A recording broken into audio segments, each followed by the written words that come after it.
कई बार दिमाग में सस्पेंसेस होते हैं ना बहुत सारे, तो हम पढ़ नहीं पाते। वो कहते हैं चिंतन करना ठीक है, लेकिन ज्यादा चिंतन करना नुकसानदायक है, वो आपके दिमाग पे हावी हो जाता है।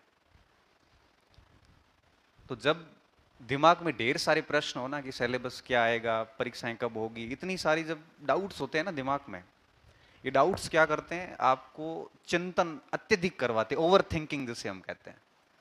और जिस दिन ओवर थिंकिंग शुरू होती है उस दिन हमारी असफलता की कहानी लिखनी शुरू हो जाती है। क्योंकि जब कितनी भी बढ़िया पढ़ाई कर लो, बहुत ज्यादा सोचना शुरू करते हैं ना, तब हमारा ध्यान पढ़ाई पे नहीं जाता बल्कि समस्याओं पे जाता है, उसके समाधान पे कभी नहीं जा पाता।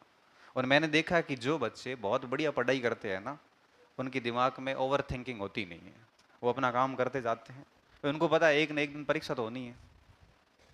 अब वो विद्यार्थी सबसे होशियार विद्यार्थी माना जाता है, वो सबसे सजग माना जाता है जो इस बात का ना इंतजार करे कि भर्ती कब आएगी, न वो इस बात का इंतजार करे कि रिजल्ट कब आएगा, न वो इस बात का इंतजार करे कि क्या प्रक्रिया अपनाई जाएगी, क्योंकि ये चीजें हमारे लिए काम की है, मास्टरों के लिए, बोलने के लिए।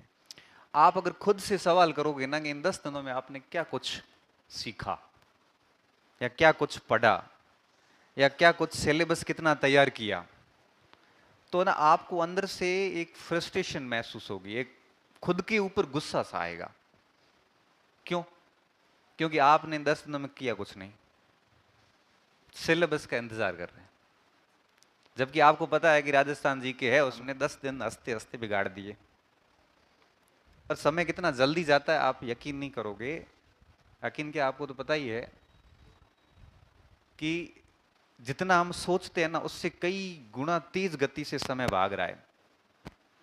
सुबह से शाम हम पढ़ने बैठते हैं तो 2 टॉपिक पढ़ते हैं, 2 टॉपिक भी कई बार पूरे नहीं होते और रात हो जाती है, मन में लगता है कि टॉपिक भी पूरा नहीं हुआ।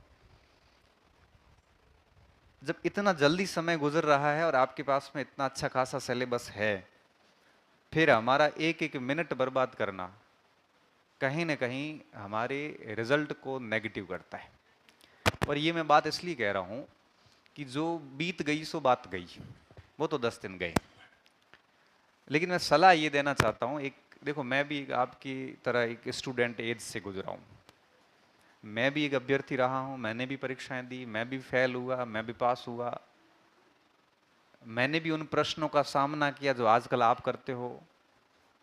मुझे भी ये सुनने को मिला कि नौकरी कब लगेगी, मुझे भी ये सुनने को मिला कि पढ़ते नहीं हो फेल ही होंगे।